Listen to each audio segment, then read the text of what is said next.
हम विपक्ष का रोल भी प्ले कर लेते थे, आपकी भी बुराई कर देते थे। नहीं, वो तो है, वो भी करेंगे, हम भी करेंगे। मगर थोड़ी देर चलने के बाद एक बदलाव आया और जो हमारी आवाज थी, जो ये डिजायर था बोलने का कि भैया बेरोजगारी इसलिए है, महंगाई इसलिए है, वो बिल्कुल बंद हो गई। क्योंकि हमने इतने लोगों से बात की, मतलब हजारों लोगों से बात की, बच्चों से, बुजुर्गों से, महिलाओं से, माताओं से, बहनों से, कि थोड़ी देर बाद ये बिल्कुल आवाज बंद हो गई। और फिर हम गहराई से, और मैं खुल के कह सकता हूं, मैंने तो अपनी जिंदगी में इस प्रकार से कभी पहले सुना ही नहीं था। क्योंकि हम सब में थोड़ा सा अहंकार होता है कि हम ही बता दें, अपनी बात रख दें।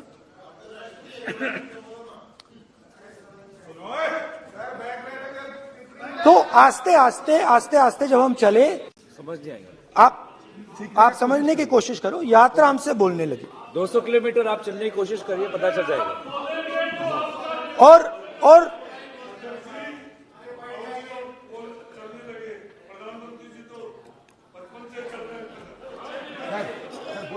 वो चाय बेचने इसलिए जाते थे। तो यात्रा बोलने लगी। कोई आता था, कहता था, युवक आता था, कहता था मैं बेरोजगार हूं। हम सवाल पूछते थे, क्या पढ़ा आपने? इंजीनियरिंग की, अब क्या करते हो? कोई कहता था मैं बेरोजगार हूं, कोई कहता था मैं उबर चलाता हूं, कोई कहता था मैं मजदूरी करता हूं। किसान आए हजारों। प्रधानमंत्री बीमा योजना की बात की कि हम पैसा भरते हैं, तूफान आता है, आंधी आती है, पैसा गायब हो जाता है।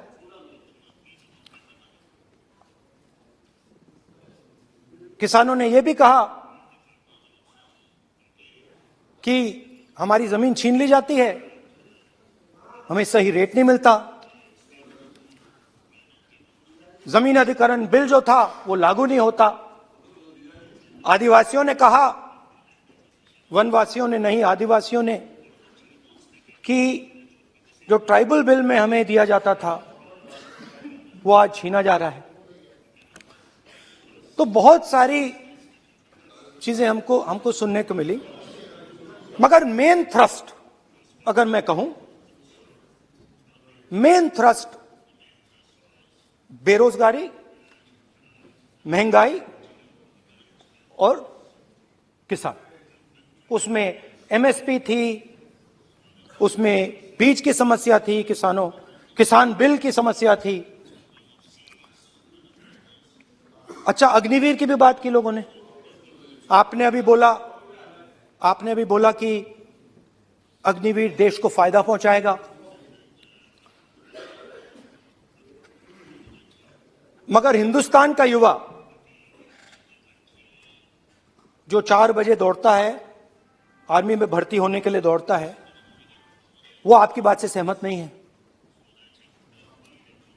उनने हमसे कहा कि पहले हमें 15 साल की सर्विस मिलती थी, पेंशन मिलती थी, अब 4 साल के बाद हमें निकाल दिया जाएगा, कुछ नहीं मिलेगा, पेंशन नहीं मिलेगी। सीनियर ऑफिसर्स ने कहा कि हमें तो लगता है कि ये जो अग्निवीर योजना है ये आर्मी के अंदर से नहीं आई, ये कहीं और से आई है, ये आरएसएस से आई है, होम मिनिस्ट्री से आई है। ये सीनियर आर्मी के लोगों ने कहा है, मैं नहीं कह रहा हूं, कि हमें लगता है कि ये आर्मी के ऊपर ये योजना थोपी गई है और ये आर्मी को कमजोर करेगी। आर्मी के जनरल्स ने हमें कहा, जो रिटायर्ड हैं, उन्होंने हमें कहा, राहुल जी, हजारों लोगों को हम हथियार की ट्रेनिंग दे रहे हैं और फिर थोड़ी देर बाद उनको समाज में डाल रहे हैं, बेरोजगारी है, समाज में हिंसा बढ़ेगी।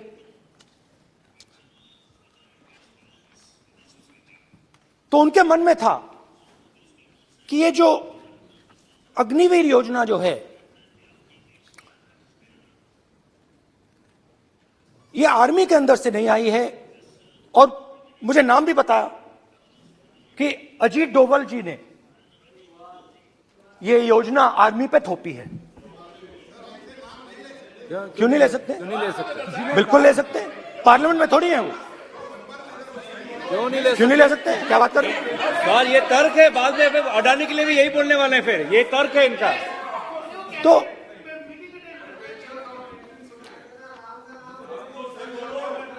तो इंटरेस्टिंग बात यह है कि मैंने फिर प्रेसिडेंट्स एड्रेस पढ़ा। देश के सब युवा अग्निवीर अग्निवीर अग्निवीर अग्निवीर बोल रहे हैं, कह रहे हैं कि ये आर्मी के ऊपर थोपा गया है, हमें नहीं चाहिए। आर्मी के लोग कह रहे हैं हमें नहीं चाहिए। जैसे मैंने कहा, आर्मी को लगता है कि होम मिनिस्ट्री ने इनके ऊपर थोपा है, आरएसएस ने ये उनके ऊपर थोपा है। तो ये आवाजें आ रही हैं। अब मैंने आपका बैठिए, अब बैठिए, कौन सा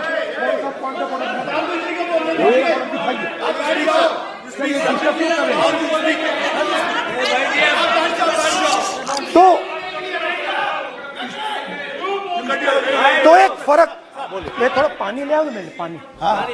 तो मुझे एक फर्क दिखा प्रेसिडेंट्स एड्रेस में बहुत सारी चीजें बोली गई। अग्निवीर के लिए एक लाइन थी, एक शब्द, एक बार अग्निवीर शब्द का प्रयोग किया गया, और वो भी अग्निवीर योजना हमने दी। उससे ज्यादा कुछ नहीं बोला। कहां से आई, कौन लाया, किसको फायदा होगा, ये नहीं बोला। बेरोजगारी शब्द ही नहीं था उसमें।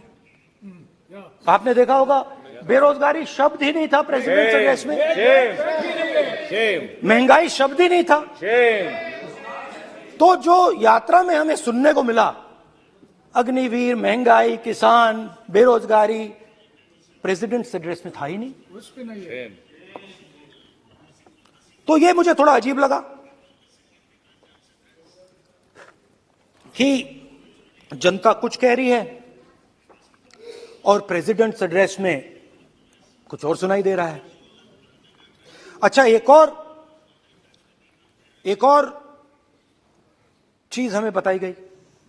तमिलनाडु से लेकर केरला, महाराष्ट्र, मध्य प्रदेश, सब जगह एक नाम सब जगह हमें सुनने को मिला, अदानी। यह नाम पूरे हिंदुस्तान में, केरल में, तमिलनाडु में, महाराष्ट्र, कर्नाटका, हिमाचल, कश्मीर, सब जगह अदानी अदानी अदानी अदानी अदानी।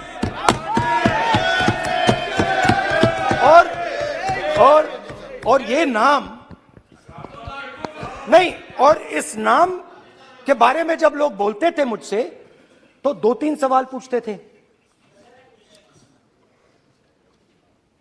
ये पूछते थे कि ये जो अदानी जी हैं, ये किसी भी बिजनेस में घुस जाता है, ये सफलता प्राप्त कर जाता है, ये कभी फेल नहीं होता। और युवाओं ने मुझसे यह सवाल पूछा कि भाई ये हो क्या रहा है, हम भी सीखना चाहते हैं। मोदी जी ने कहा स्टार्टअप करो, हम भी अदानी जी जैसे बनना चाहते हैं। तो भैया किसी भी बिजनेस में घुस जाओ और एकदम सक्सेस हो जाए। यह पहला सवाल था। दूसरा सवाल था कि ये अदानी जी हैं, ये किसी भी बिजनेस में घुस जाते हैं। पहले ये 1-2 बिजनेस करते थे, अब ये 8-10 सेक्टर्स में काम करते हैं। Airports, data centres, cement, solar energy, wind energy, aerospace and defence, consumer finance, renewables, media. तो उन्होंने मुझसे पूछा कि राहुल जी, हाँ बेटे हाँ, धन्यवाद धन्यवाद। पोर्ट्स की बात भी थी, पोर्ट्स की बात भी थी। ये भी सवाल पूछा, ये भी पूछा कि भैया एक बात बताइए, राहुल जी बताइए हमें कि अदानी जी का जो नेटवर्थ है वो 3 साल के अंदर, नहीं सॉरी 2014 से लेकर 2022 तक ये $8 बिलियन से $140 बिलियन कैसे हो गया? कैसे हुआ? मोदी है तो मुमकिन ये 2014 में अगर आप दुनिया की, मुस्कुरा रहे हैं आप, बीजेपी में है ना आप, तो ये लिस्ट आती है, एक लिस्ट आती है दुनिया के सबसे अमीर लोगों की। इस पे ये 609 नंबर पे थे 14 में, 609 पीछे बिल्कुल। पता नहीं जादू हुआ, दूसरे नंबर पे पहुंच गए। मोदी है तो मुमकिन है।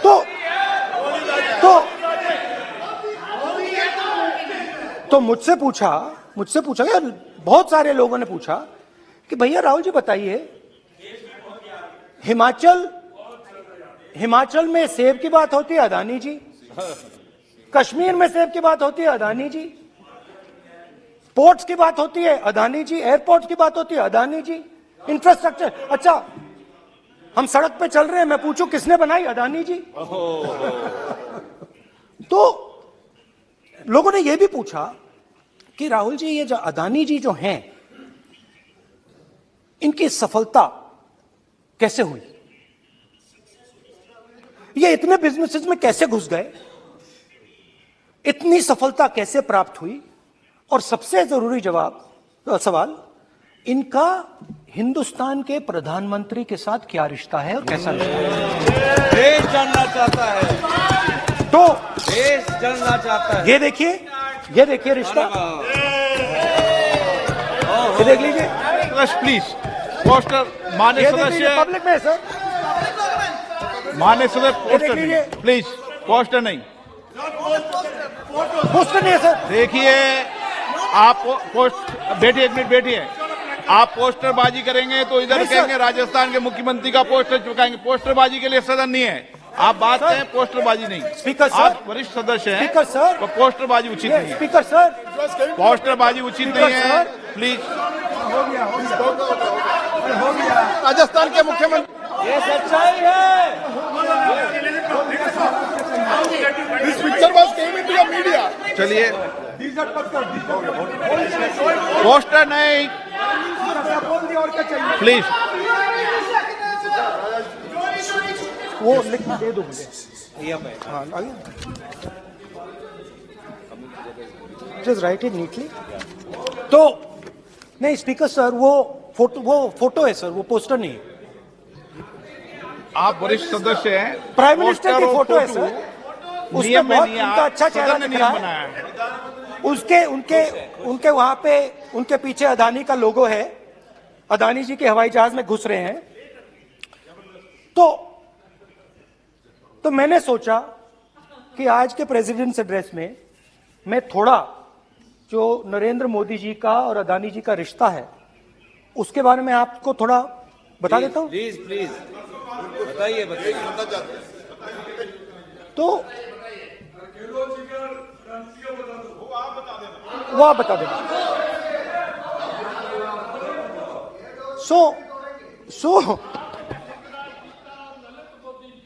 So the relationship begins many years ago when Narendra Modi ji was the Chief Minister of Gujarat.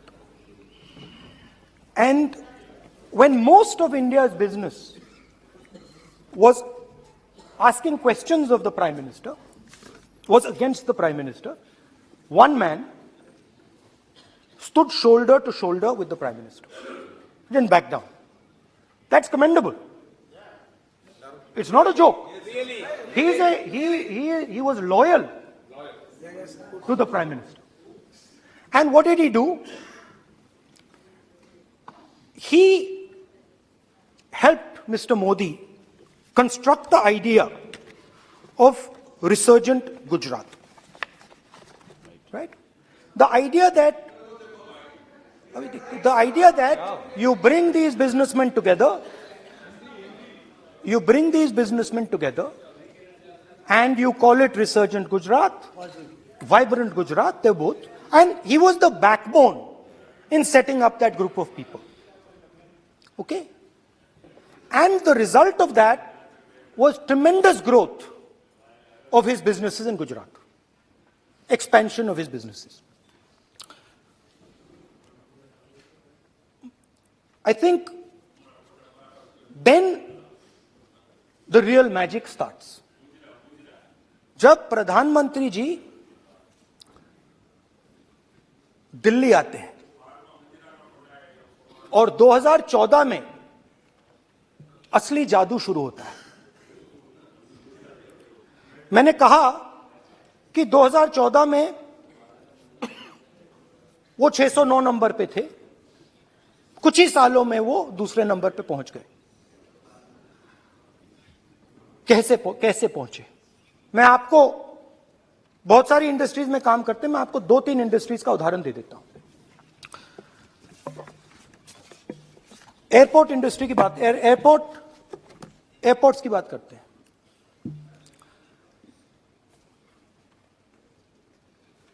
कुछ साल पहले सरकार ने हिंदुस्तान के एयरपोर्ट्स को डेवलप करने के लिए दिया। नियम था, there was a rule that anybody who does not have prior experience in airports cannot be involved in development of these airports. नहीं, गलत नहीं बोल रहा हूं।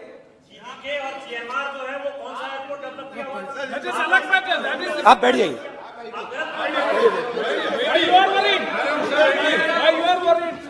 अडानी के डिफेंस में आ गए सर। देखिए, अरे माननीय सदस्य प्लीज मेरी बात सुनो। तो 1 मिनट मेरी बात सुनो। ये एक मिनट बात सुनेंगे।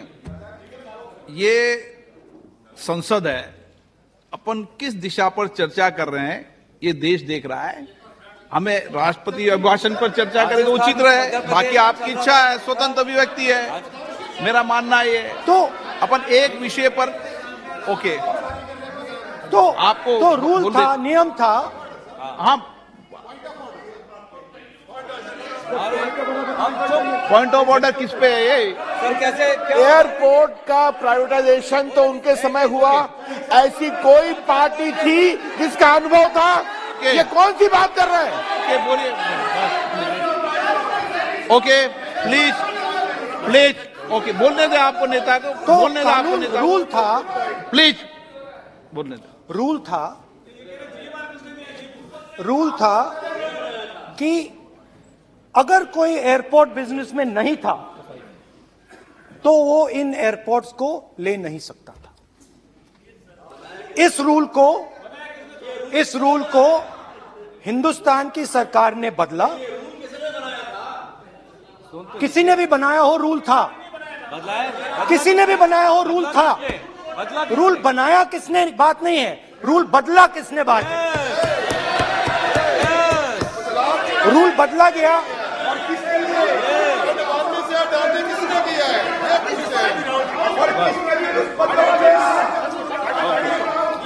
रूल बदला गया।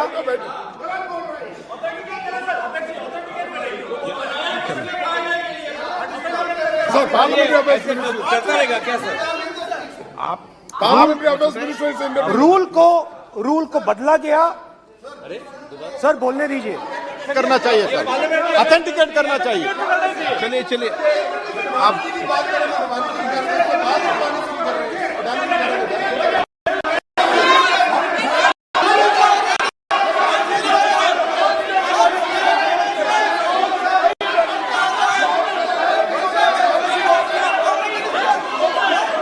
रूल बदला गया सर, स्पीकर सर।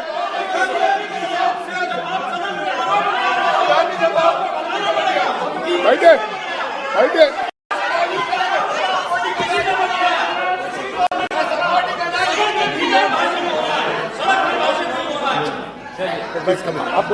तो ये रूल बदला गया। उस समय मीडिया में इसके बारे में चर्चा हुई थी। रूल बदला गया और अदानी जी को 6 एयरपोर्ट्स दिए गए।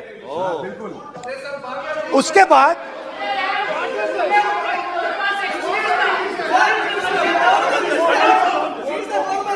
after that India's most strategic profitable airport, Mumbai airport,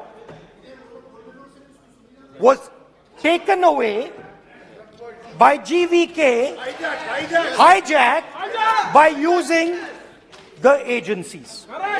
The agencies को CBI, ED का प्रयोग कर GVK पर दबाव डालकर हिंदुस्तान की सरकार ने उस एयरपोर्ट को अदानी जी के हाथों में कर दिया। रिजल्ट क्या आया?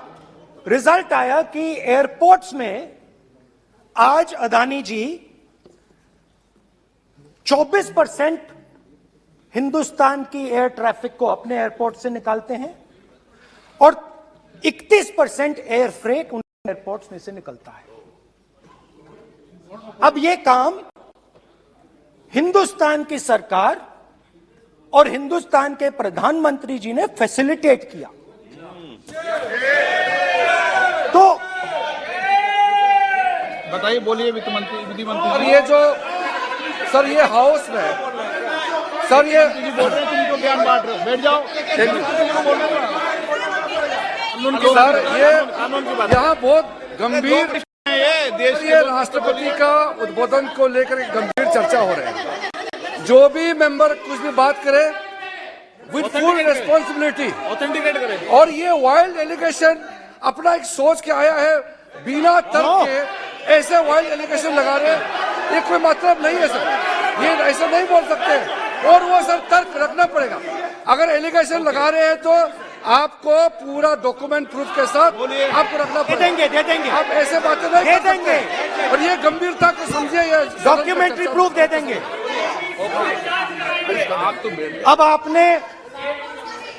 अब आपने जो पिछले स्पीकर थे उन्होंने फॉरेन पॉलिसी की बात की, हम भी फॉरेन पॉलिसी की बात करते हैं। चलिए डिफेंस से शुरू करते हैं। बहुत ऑप्शंस है, आप बताइए कहां से शुरू करें। बिजली, डिफेंस, कोयला, बहुत ऑप्शंस है। Defence, let us start with defence. अब डिफेंस में अदानी जी का कोई एक्सपीरियंस नहीं था, जीरो एक्सपीरियंस। कल मैंने प्रधानमंत्री को एचएएल में देखा। प्रधानमंत्री जी ने कहा कि गलत आरोप लगाया, मगर रियलिटी तो यह है कि एचएएल का जो कॉन्ट्रैक्ट था 126 हवाई जहाजों का, वो अनिल अंबानी को चला गया और अनिल अंबानी बैंकरप्ट हो गया। वहां भी फैसिलिटेशन था। अब देखिए, और ये जो फ्यूचर एंटरप्रेन्योर्स हैं, जो बिजनेस स्कूल हैं, हार्वर्ड यूनिवर्सिटी जैसे स्कूल हैं, इनको इसका केस स्टडी, इसकी केस स्टडी बनानी चाहिए, शायद बने। How to use government power to build individual businesses, case study.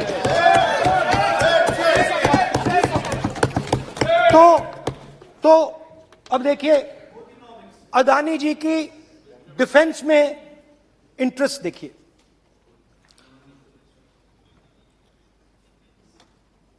Elbit company के साथ हिंदुस्तान में अदानी जी ड्रोन्स बनाते हैं। ड्रोन्स को हिंदुस्तान की एयरफोर्स, आर्मी, नेवी के लिए रीफिट करते हैं। अदानी जी ने यह काम कभी नहीं किया है पहले। एचएएल यह काम करती है। हिंदुस्तान में और भी कंपनीज हैं जो ये काम करती हैं।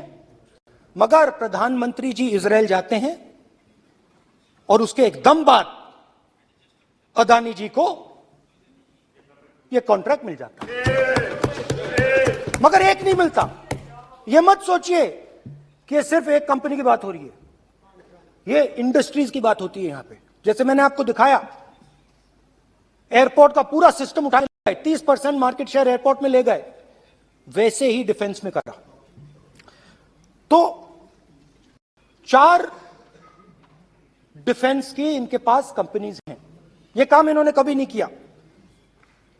स्मॉल आर्म्स, जिसमें टवॉर है जो हमारी स्पेशल फोर्सेस यूज करती है, आर्मी यूज करती है, जिसमें गलील स्नाइपर राइफल है, यह सब अदानी जी बनाते हैं। सीधा स्ट्रेट इजरायल में प्राइम मिनिस्टर जाते हैं, प्राइम मिनिस्टर के साथ वहां पे मतलब बीच में पैदल चलते हैं और फिर जादू से पीछे से इंडिया का फर्स्ट कॉम्प्रिहेंसिव एमआरओ मिल जाता है मेंटेनेंस के लिए, जहाजों के मेंटेनेंस के लिए। स्मॉल आर्म्स का बिजनेस मिल जाता है, इजरायली जो ड्रोन्स हैं उसका बिजनेस मिल जाता है। मतलब जो हिंदुस्तान और इजरायल का डिफेंस का रिश्ता है वो पूरा का पूरा अदानी जी के हाथ में चला जाता है। खत्म कहानी। हाँ, उसमें पेगासस भी है, तो पता नहीं वहां से क्या मतलब पेगासस कैसे आया, क्या हुआ, किसने दिया। अच्छा, एक और बड़ी इंटरेस्टिंग चीज है, एक कंपनी है अल्फा डिफेंस, जो डिफेंस इलेक्ट्रॉनिक्स का काम करती है, एवियोनिक्स का काम करती है और बहुत स्ट्रेटेजिक कंपनी है। वो भी अदानी जी के हवाले कर दी गई, अदानी जी ने एक्वायर कर लिया। तो आपने देखा कि एयरपोर्ट्स का बिजनेस 30% मार्केट शेयर, हिंदुस्तान और इजरायल का जो वेपन्स का बिजनेस है 90% उठा के ले गए। एक विजिट फॉरेन पॉलिसी, ये है फॉरेन पॉलिसी। चलिए, अब मैंने आपको इजरायल की बात बताई, ऑस्ट्रेलिया चलते हैं। कोयला ऑस्ट्रेलिया चलिए। ऑस्ट्रेलिया में अदानी जी जाके, नहीं क्यों? आप तो डिबेट करना चाहते थे, आप भी तो डिबेट करना चाहते थे। आपने बोला था कोई भी विषय पे डिबेट हो, तो हो गया अब डिबेट। अब क्यों डर रहे हो डिबेट से? अब क्यों डर रहे हो डिबेट से? क्यों डर रहे हो? जब हमने जेपीसी की मांग की, आपने बोला सदन में उठाओ। अब क्यों डर रहे हो?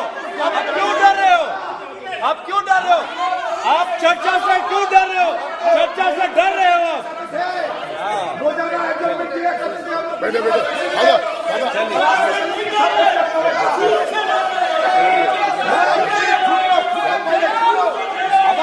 अब सुनना पड़ेगा, अब सुनना पड़ेगा,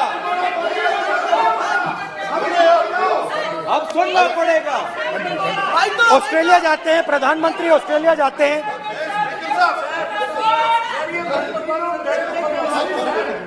प्रधानमंत्री ऑस्ट्रेलिया जाते हैं। He's not yielding.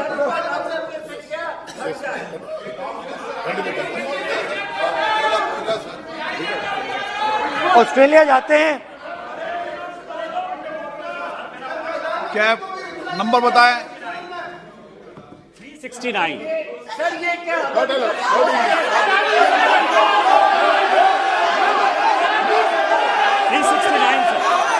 ये कहता है सर, एक पेपर और document to be laid on the table shall be duly authenticated by the member presenting. देखिए पूरा सरकार इन्होंने सर, मैं इनको चैलेंज करता हूं कि जीएमआर और जीवीके उसको कब एयरपोर्ट का जो है संचालन का अधिकार था और कौन सा रूल है वो कोट करे सर।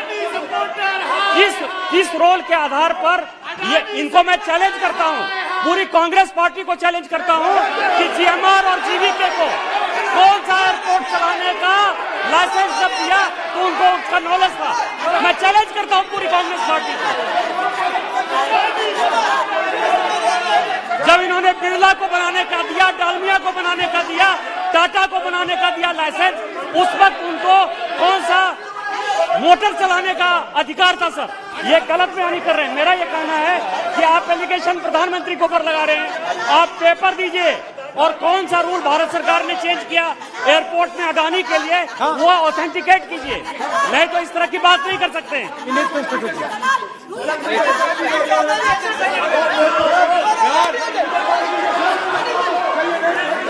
करना पड़ेगा, ऑथेंटिकेट करना पड़ेगा। राहुल गांधी जी, आपको ऑथेंटिकेट करना पड़ेगा।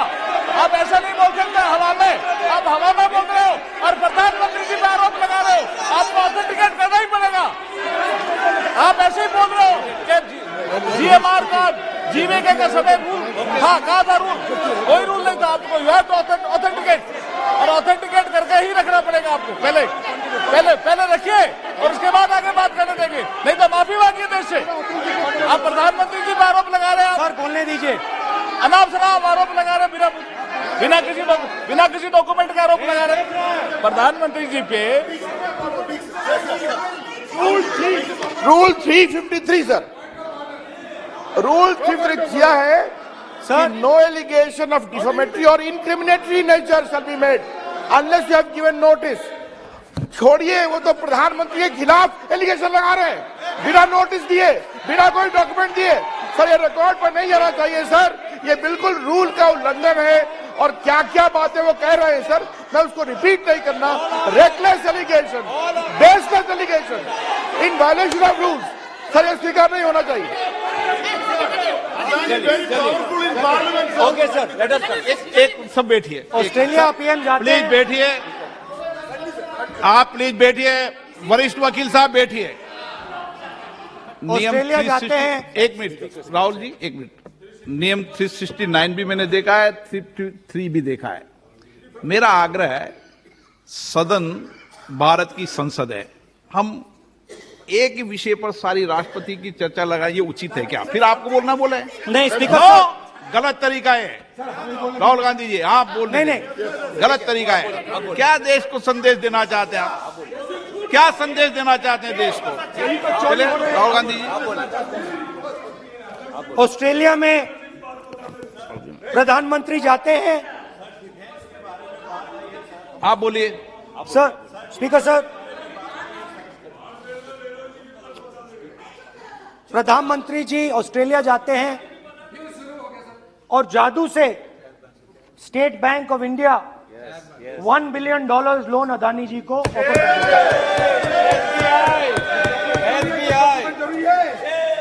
सर इसका भी डॉक्यूमेंट जरूरी है क्या, बताओ। मोदी जी, आपका सरकार की बात है। कदीर प्लीज। उसके बाद मैं उदाहरण दे रहा हूं, पूरी दुनिया में मोदी जी जाते हैं, घूमते हैं, तो मैं बता देता हूं क्या होता है वहां पे। बांग्लादेश में गए, हाँ काम पे ही जा रहे हैं, वही तो बोल रहा हूं, काम पे जा रहे हैं। बांग्लादेश जाते हैं, मोदी जी की पहली ट्रिप होती है बांग्लादेश में। वहां पे बांग्लादेश को इलेक्ट्रिसिटी बेचने का डिसीजन लिया जाता है। कुछ ही दिन बाद बांग्लादेश पावर डेवलपमेंट बोर्ड 25 साल का कॉन्ट्रैक्ट अदानी जी के साथ साइन कर देता है। 1500 मेगावाट इलेक्ट्रिसिटी का कॉन्ट्रैक्ट अदानी जी। चलिए वहां से श्रीलंका चलते हैं।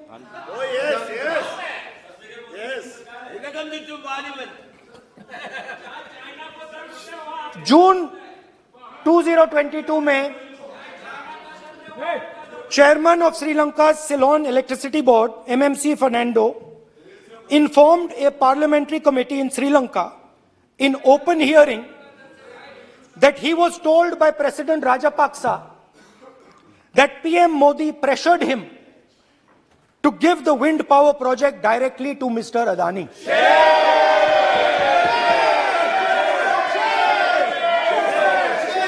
मतलब श्रीलंका इलेक्ट्रिसिटी बोर्ड के चेयरमैन कहते हैं कि उन्होंने राजपक्सा जी ने कहा कि हिंदुस्तान के प्रधानमंत्री ने उनको कहा है कि ये विंड पावर का प्रोजेक्ट है, ये अदानी जी को देना है। तो ये रही आपकी फॉरेन पॉलिसी। ये हिंदुस्तान की फॉरेन पॉलिसी नहीं है, ये अदानी जी की फॉरेन पॉलिसी है, उनके बिजनेसेस बनाने की फॉरेन पॉलिसी है। अब यात्रा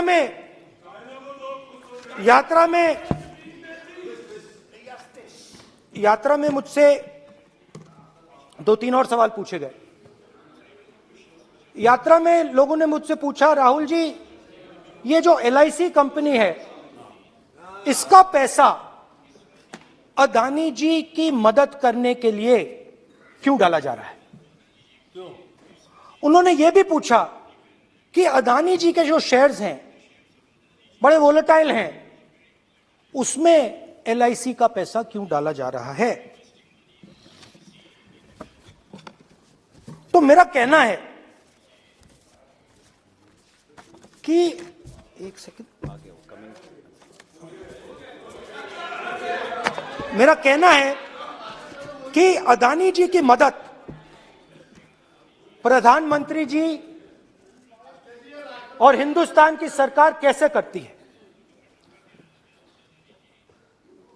हजारों करोड़ रुपए हिंदुस्तान के public sector banks Adani ji को मिलता है। 27,000 करोड़ रुपए SBI, PNB 7,000 crore, bank of Baroda 5,500 crore, ये मैं लिस्ट चलती जाएगी। LIC का एक्सपोजर 36,000 करोड़ रुपए, 3 crore SBI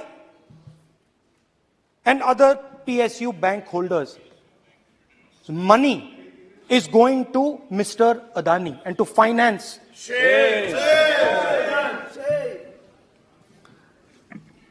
Now, of course, there is another question. तो मदद कैसे हो रही है? हिंदुस्तान के पब्लिक सेक्टर बैंक्स का पैसा, LIC का पैसा नरेंद्र मोदी जी, अदानी जी को दिया जा रहा है। अगर कोई सामने खड़ा हो जाता है, जैसे जीवी के लोग खड़े हुए, ED, CBI एजेंसीज आ जाती हैं, उनको परे कर देती हैं। तेलंगाना में भी एक पोर्ट का उदाहरण था, आंध्रा, सॉरी। मगर मेन सवाल और सबसे इंटरेस्टिंग सवाल दूसरा है। कुछ दिन पहले ये हिंडनबर्ग रिपोर्ट आई, उसमें लिखा था कि अदानी जी की हिंदुस्तान के बाहर शेल कंपनीज हैं। ये जो शेल कंपनीज हैं, सबसे पहला सवाल है, ये हैं किसकी? ये किसकी है मॉरिशस में जो शेल कंपनीज हैं? और ये जो हजारों करोड़ रुपया ये शेल कंपनीज हिंदुस्तान में भेज रही हैं, ये किसका पैसा है? और क्या ये काम अदानी जी फ्री में कर रहे हैं? अब मैं ये सवाल क्यों पूछ रहा हूं? क्योंकि अदानी जी स्ट्रेटेजिक बिजनेसेस में काम करते हैं। अदानी जी हिंदुस्तान के पोर्ट्स को डोमिनेट करते हैं, अदानी जी हिंदुस्तान के एयरपोर्ट्स को डोमिनेट करते हैं, और जैसे मैंने कहा, अदानी जी हिंदुस्तान की डिफेंस इंडस्ट्री में बहुत जरूरी रोल प्ले करते हैं। तो मेरा पहला एक छोटा सा सवाल है कि जो शेल कंपनीज हैं, इनके बारे में हिंदुस्तान की सरकार ने कोई सवाल नहीं उठाए? ये कौन लोग हैं, ये किनकी कंपनीज हैं? ये स्ट्रेटेजिक मामला है, पोर्ट्स का मामला है, एयरपोर्ट्स का मामला है, डिफेंस का मामला है, और जो कंपनी इन स्ट्रेटेजिक एरियाज में काम कर रही है उनके बारे में आपको मालूम ही नहीं। ये नेशनल सिक्योरिटी का मुद्दा है, आपको मालूम ही नहीं कि ये शेल कंपनीज किसकी हैं, कितना पैसा आ रहा है, किसका पैसा आ रहा है। तो एक बहुत बड़ा सवाल है, ये पैसा किसका है, ये शेल कंपनीज किसकी हैं, और ये हिंदुस्तान की सरकार की जिम्मेदारी है ये पता लगाना ये किसकी शेल कंपनीज हैं और ये किसका पैसा अंदर आ रहा है। JPC, we want JPC.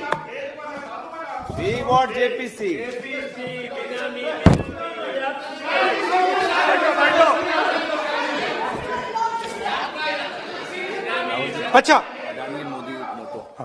अच्छा अब चलिए छोटा सा बजट के बारे में बता देता हूं। 2022 में अदानी जी अनाउंस करते हैं कि वो $50 बिलियन इन्वेस्ट करेंगे to build the world's largest green hydrogen ecosystem. और इस बजट में बीजेपी की सरकार निर्मला सीतारमण जी कहती हैं हम ग्रीन हाइड्रोजन के लिए बहुत ह्यूज इंसेंटिव्स देंगे। 19,700 करोड़ रुपए हम ग्रीन हाइड्रोजन के लिए देंगे, मतलब अदानी जी को देंगे। जुगलबंदी बजट में अदानी जी के लिए 50 नए airport, coastal shipping, horticulture, grain storage, ये सब काम आप कर रहे हैं। तो मेरे सिर्फ कल प्रधानमंत्री जी आज कल भाषण देंगे, मेरे उनसे 2-3 छोटे से सवाल हैं। मेरा प्रधानमंत्री जी से 2-3 सवाल हैं।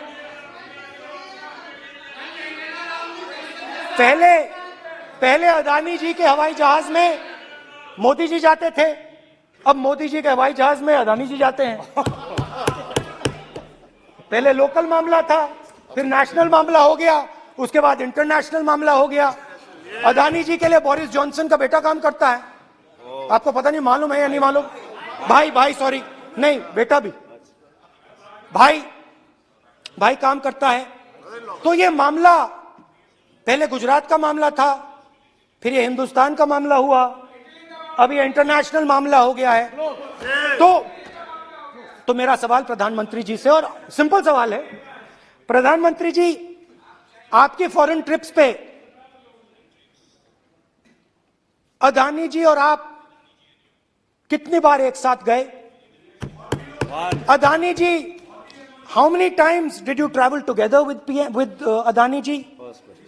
How many times did Adani ji join you later on a visit? How many times did Adani ji travel to a country immediately after you did? And in how many of these countries after you visited did Adani ji get a contract? Also an important question, जरूरी सवाल, अदानी जी ने BJP को पिछले 20 साल में कितने पैसे दिए हैं?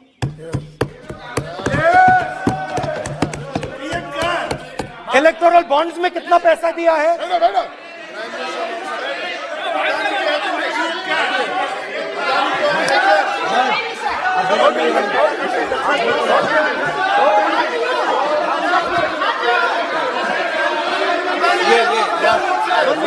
And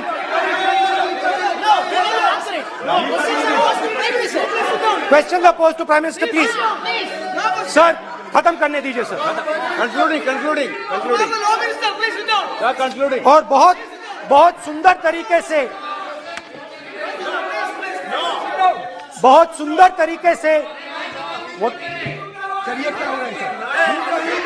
सर, मैं सिर्फ इतना कहना चाहता हूं, राहुल जी अभी आप सीनियर एमपी हो गए हैं, आप एक सीनियर एमपी हो चुके हैं।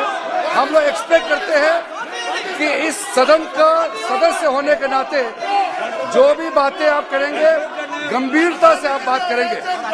बाहर आप जो भी भाषण देते हैं हम लोग उसको रोक नहीं सकते हैं। इस सदन के अंदर में जो भी बात कही जाती है पूरा गंभीरता के साथ, प्रमाण के साथ कहे जाना चाहिए, ये परंपरा है। और राहुल जी ने कहा कि प्रधानमंत्री विदेश घूमने जाते हैं। तो मैंने आज वो जो युवाओं ने मुझसे सवाल पूछा था कि अदानी जी की इतनी बिजनेस एक्यूमेंट कहां से आई, इतने अलग अलग सेक्टर्स में अदानी जी ने कैसे सक्सेस प्राप्त की, अदानी जी के बारे में पूरी दुनिया को स्टडी करनी चाहिए, हार्वर्ड यूनिवर्सिटी को स्टडी करनी चाहिए कि पॉलिटिक्स के बीच में और बिजनेस के बीच में कैसा रिश्ता होता है। India is a case study and prime minister Narendra Modi should be given a gold medal in this. Now बहुत अच्छी तरह बीजेपी के जो पिछले स्पीकर थे उन्होंने मेरे भाषण को इंकैप्सुलेट किया मेरे लिए। बहुत अच्छी तरह आपने, जो मैं सोच रहा था आपने उससे और भी अच्छी तरीके से बोल दिया। Coming together is a beginning, Adani और keeping together is progress, working together is success. Adani ji and Narendra Modi ji, thank you.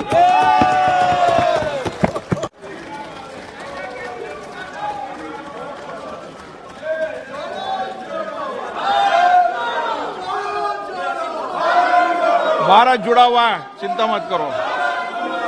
Shrimati Kanimozhi.